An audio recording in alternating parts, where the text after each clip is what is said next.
Hello दोस्तों fire safety interview question answer के बारे में इस वीडियो में हम देखेंगे। इस वीडियो में हम ये देखेंगे कि आपके इंटरव्यू में आपके साइट पे कौन सी ऐसा जो फायर का क्वेश्चन होता है वो ज़्यादातर इंटरव्यू में पूछा जाता है। जब भी आप किसी इंटरव्यू के लिए जाते हैं तो फायर का क्वेश्चन 100% पूछा जाता है। सबसे पहले इसमें हम देखेंगे व्हाट इज़ फायर सेफ्टी, यानी कि फायर सेफ्टी क्या है।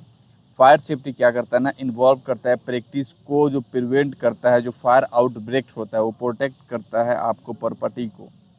फॉर एग्जांपल से हम समझेंगे, जब आप अपने साइट पे फायर एक्सटिंग्विशर लगाते हैं, इमरजेंसी आप एग्जिस्ट क्लियर करते हैं, वहाँ पे आप वर्कर को ट्रेन करते हैं, फायर ड्रिल्स देते हैं, कंस्ट्रक्शन साइट हो या फिर कोई ऐसे साइट हो, तो ये हमारा क्या होता है, फायर सेफ्टी होता है। एंड दूसरा क्या हमारा होता है, वाई फायर सेफ्टी इंपॉर्टेंट, यानी कि दोस्तों फायर सेफ्टी इंपॉर्टेंट क्यों है, क्यों हम इसको यूज़ करते हैं, ये क्यों ज़रूरी है। यह हेल्प करता है आपके साइट पे कोई भी इंजरी होने से, प्रॉपर्टी को कोई भी डैमेज होने से जो फायर से रिलेटेड हो, यानी कि फायर से कोई भी वर्कर इंजर्ड होते हैं उससे बचाता है, कोई भी फायर से प्रॉपर्टी नुकसान होता है उससे क्या करता है, ये बचाता है। जब वो आपके साइट पे फायर सेफ्टी इंपॉर्टेंट होगा, आपके साइट पे फायर सेफ्टी को वैल्यू दिया जाएगा, तो वहाँ वर्कर भी सेफ़ होगा और आपके प्रॉपर्टी भी सेफ़ होगा जो आपकी कंपनी के है। दूसरा क्या है ना, इसका एग्जांपल, यह इसका अगर फॉर एग्जांपल आपके बिल्डिंग, आपके एरिया में बिल्डिंग हो रहा है वहाँ पे, तो वहाँ पे क्या क्या होनी चाहिए, वहाँ क्या क्या प्रिकॉशन है, वो पूरा वहाँ पे मेंशन होनी चाहिए, वो पूरा वहाँ पे फॉलो होनी चाहिए। वहाँ पे फायर वॉचर हो, फायर एक्सटिंग्विशर्स हो जो वहाँ पे नियर बाई है, अगर इन केस अब कोई फायर होता है ना तो वो क्या कर सके, उसको रोक सके, उसको प्रोटेक्ट कर सके। एंड हमारा थर्ड क्या है, what are the common fire hazards. Fire hazards common क्या है, यानी कि कौन कौन सा ऐसा हैज़ार्ड्स है जो कॉमन है, जो इजीली आपको कहीं भी फायर में पाया जाता है। सबसे पहले क्या होता है ना, वहाँ पे आपका जो इलेक्ट्रिकल इक्विपमेंट से फायर हो सकता है, फ्लेमेबल कोई भी मटेरियल है, कोई भी ओपन फ्लेम्स है, यानी कि कोई भी इलेक्ट्रिकल से आपका कहीं भी electrical shock, electrical fault, electric से आपका कोई भी स्पार्क्स निकल सकता है, वहाँ फ्लेमेबल मटेरियल्स है उससे हो सकता है, वहाँ पे ओपन फ्लेम्स वगैरह होता है वहाँ पे भी हो सकता है।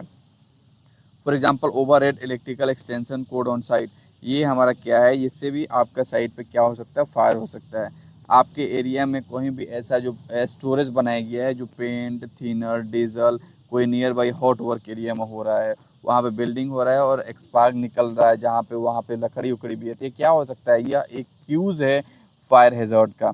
यानी कि आपका स्टोरेज एरिया किधर है, यहाँ पे पेंट वूंट डीजल रखा हुआ है, हॉट वर्क उस एरिया में तो नहीं हो रहा है, उस एरिया में कोई प्लाईवुड वगैरह तो नहीं रखा हुआ है, कोई ऐसे चीज़ जो कंपस्टिबल फ्लेमेबल हो जिससे आग लगने की चांसेस सबसे ज़्यादा हो। एंड हमारा फोर्थ नंबर क्या है, what are the steps in fire evacuation plan.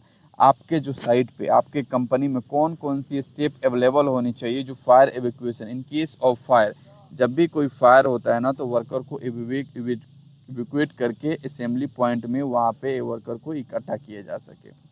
सबसे पहले क्या होता है ना, आप वहाँ पे जब भी कोई फायर होता है ना तो सबसे पहले आप वहाँ पे क्या करें, अलार्म रेज करें।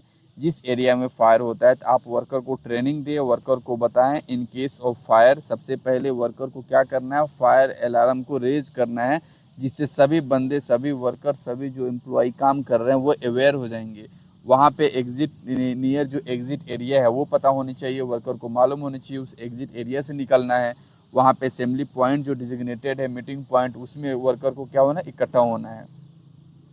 इसका एग्जांपल क्या होगा ना, फायर को बजाना है, इन केस ऑफ कोई भी इमरजेंसी आपको काम को स्टॉप करके बाहर निकलना है। बाहर निकल के किधर जाना है, जहाँ पे आपका असेंबली पॉइंट एरिया हो उस एरिया में जाके आपको क्या करना है, इकट्ठे होना है। एंड हमारा फिफ्थ नंबर क्या होता है, what are the types of fire extinguisher. Fire extinguisher कितने टाइप का होता है, एक तो हमारा वाटर होता है, दूसरा फोम होता है, तीसरा ड्राई केमिकल होता है, CO2 फायर एक्सटिंग्विशर होता है, वेट केमिकल होता है। दोस्तों अगर कोई भी इंटरव्यूअर आपसे पूछता है how many types of fire extinguisher, तो आप बता सकते हैं there are 6 types of 5 types of fire extinguisher, आप मेंशन कर सकते हैं। वाटर, फोम, ड्राई केमिकल जो होता है, CO2 होता है, वेट होता है। उसके बाद हमारा क्या होता है, how do you use fire extinguisher, आप फायर एक्सटिंग्विशर को कैसे यूज़ करेंगे। यानी कि अगर यहाँ पे फायर हुआ है ना तो आप ये फायर एक्सटिंग्विशर जो यूज़ कर रहा है इसको कैसे पता होगा जो फायर एक्सटिंग्विशर को कैसे यूज़ करते हैं। तो यहाँ पे हम लोग क्या करते हैं, पास फार्मूला को यूज़ करते हैं। पास फार्मूला से हम आसानी से क्या कर सकते हैं, फायर को और फायर एक्सटिंग्विशर को यूज़ कर सकते हैं। इसमें मेरा पी मिस क्या होता है, पुल द पिन होता है, ए से होता है aim at the base of fire, squeeze and sweep side to side, यानी कि इसका प्रॉपर एक होता है, इन केस ऑफ आपके साइड पे कोई भी इलेक्ट्रिकल पैनल में आग लगी है ना तो वहाँ पे आप CO2 फायर एक्सटिंग्विशर का यूज़ करेंगे। तो सबसे पहले क्या करेंगे, पुल द पिन करेंगे, aim at the base of fire करेंगे, उसके बाद एक्सक्यूज करेंगे, हैंडल कोर, स्विप साइड टू साइड, यानी कि यहाँ पे आपको पिन है उसको निकालेंगे, उसके बाद से यहाँ आग की तरफ एम करेंगे, उसके बाद से इसको स्क्वीज करेंगे, दबाएंगे और इसको स्विप साइड टू साइड इसको क्या करेंगे, आग की तरफ अपने उसको जो होस पाइप है उसको मारेंगे, तो आग के जड़ में क्या करेगी वो फायर एक्सटिंग्विशर का जो केमिकल है पहुँचेगा और आग आसानी से बुझ जाएगा। What are the common causes of fire? Fire होने का कॉमन क्यूज क्या है? किससे जल्दी फायर होता है? इलेक्ट्रिकल फॉल्ट से होता है, कुकिंग एक्सीडेंट से हो सकता है, कोई भी अनअटेंडेंट कैंडल होता है उससे हो जाता है। For example short circuit due to damage cable के चलते क्या होता है, शॉर्ट सर्किट हुआ है, इससे फायर हो सकता है। गैस लीक हुआ है, इससे फायर हो सकता है। वहाँ पे वर्कर का कोई भी मशीन जो कोई भी ऐसा काम कर रहा है जो अटैच नहीं है उससे हो सकता है।